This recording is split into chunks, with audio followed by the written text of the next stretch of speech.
नमस्कार दोस्तों, ओम लाइब्रेरी के करंट अफेयर्स के सेशन में आप सभी का हार्दिक स्वागत है।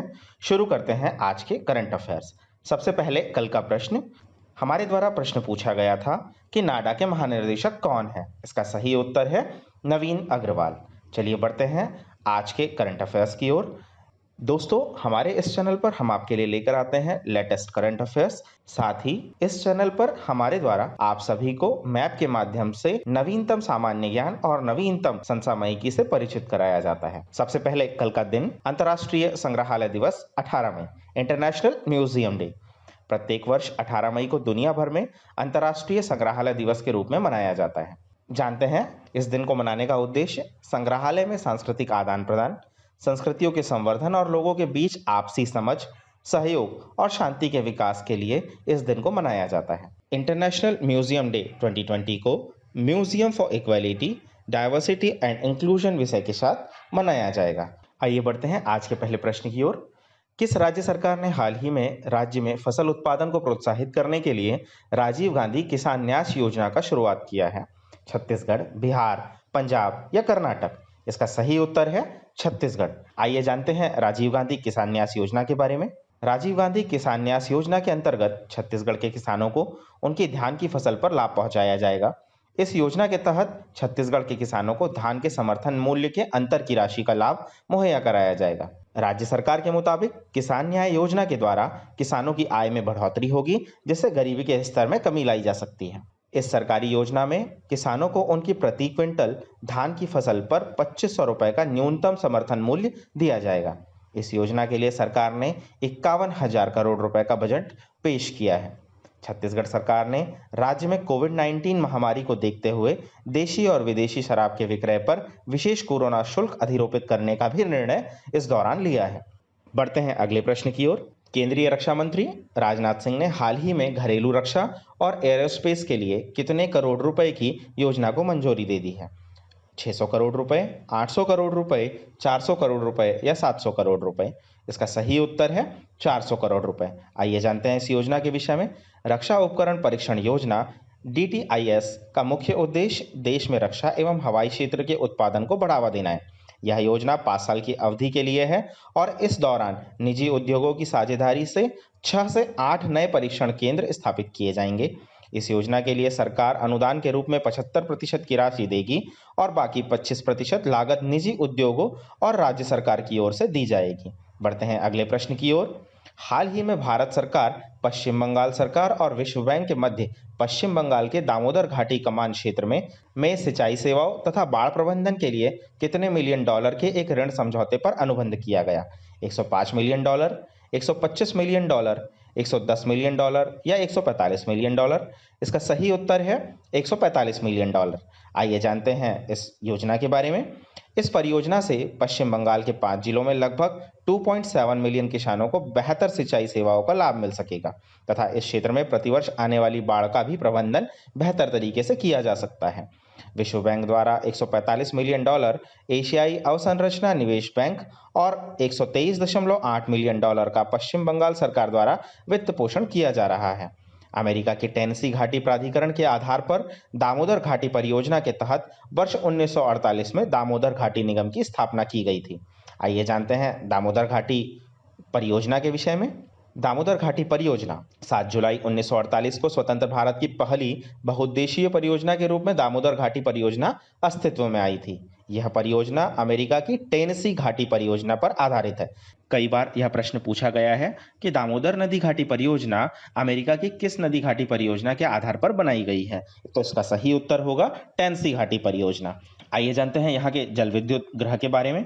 यहाँ पर तलैया बांध झारखंड में, मैथन बांध झारखंड में तथा पंचेत बांध झारखंड में स्थित है, जिसमें hydel power plant Maithon, Panchet और Tilaiya, thermal power plant BTPS, CTPS, DTPS और MTPS जो कि आप मैप पर देख पा रहे होंगे। इसके अलावा यहाँ के डैम्स। साथ ही मैं आप सभी को दामोदर नदी घाटी पर स्थित परियोजनाओं के विषय में बताऊंगा, जिसे याद करने की एक ट्रिक है। दामोदर पति को दादू कहती है।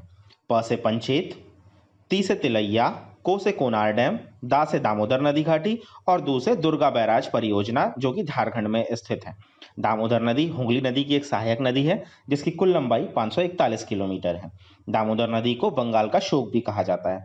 दोस्तों, यह प्रश्न बहुत ही इंपॉर्टेंट है। दामोदर नदी घाटी परियोजना से संबंधित प्रश्न एक ना एक परीक्षा में कभी ना कभी पूछे जाते हैं। तो आप ये जो स्लाइड आपके सामने दिखाई जा रही है, उस स्लाइड का बेहतर तरीके से अध्ययन करें एवं इसको पढ़ने के बाद आपका एक भी प्रश्न दामोदर घाटी नदी परियोजना के संबंध में गलत नहीं होना चाहिए। चलिए बढ़ते हैं अगले प्रश्न की ओर। किस संस्था ने कोरोना अध्ययन श्रृंखला प्रकाशित की जिसका शीर्षक psycho social impact of pandemic and lockdown and how to cope with है? NBT national book trust, children book trust, book Wikipedia या ebook.com? इसका सही उत्तर है नेशनल बुक ट्रस्ट। आइए जानते हैं नेशनल बुक ट्रस्ट के बारे में। नेशनल बुक ट्रस्ट इंडिया ने कोरोना स्टडी श्रृंखला को साइको सोशल इम्पैक्ट ऑफ महामारी and lockdown of how to cope with शीर्षक से प्रकाशित किया है। केंद्रीय मानव संसाधन विकास मंत्री रमेश पोखरियाल निशंक ने हाल ही में इस श्रृंखला के 7 शीर्षकों के प्रिंट और ई संस्करण लॉन्च किए।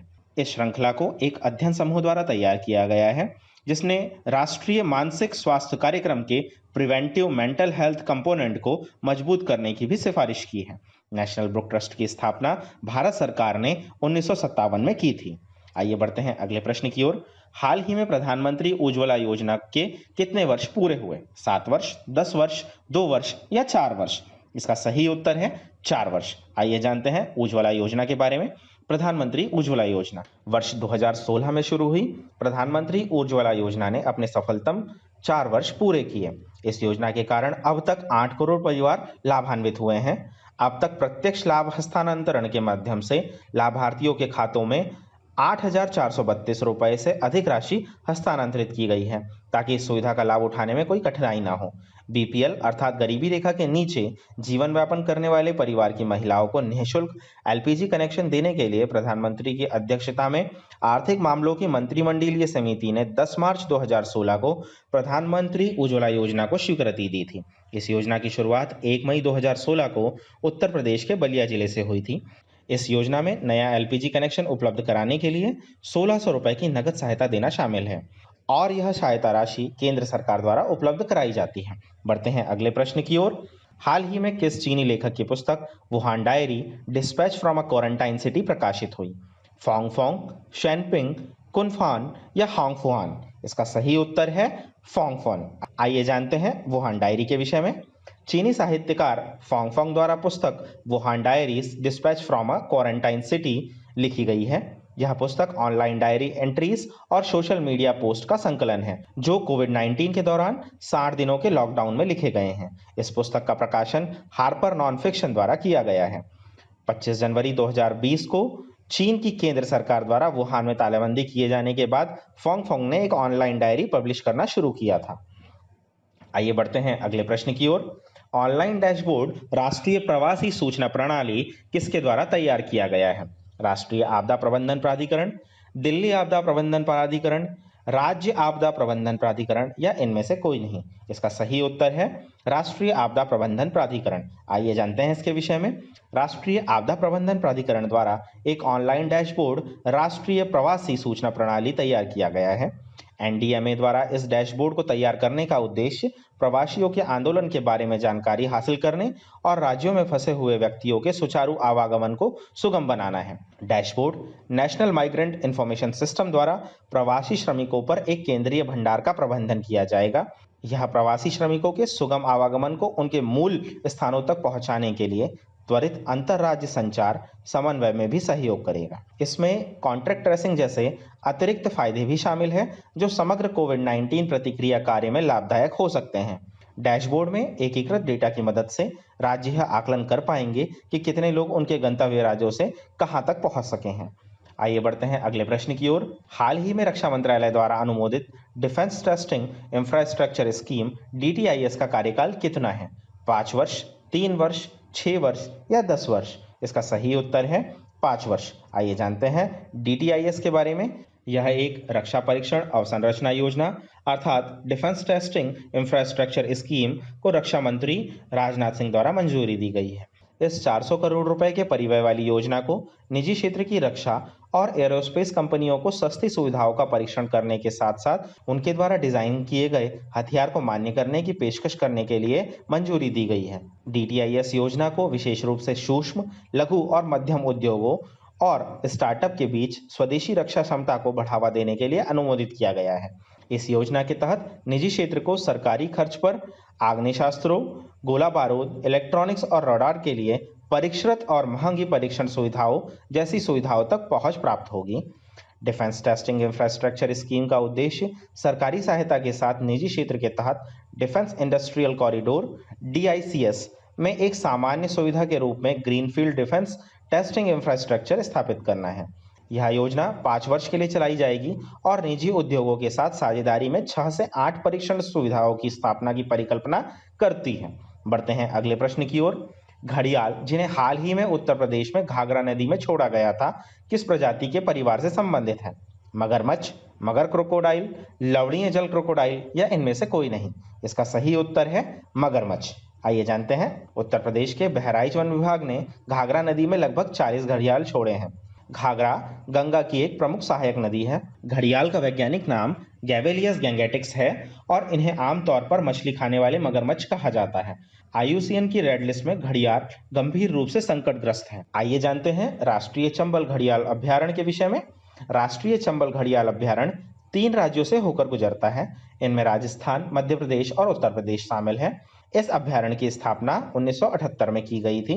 दोस्तों, राष्ट्रीय चंबल घड़ियाल अभ्यारण्य अपने आप में विशेष महत्व रखता है। आप परीक्षा की दृष्टि से इसे जरूर तैयार करें। बढ़ते हैं अगले प्रश्न की ओर।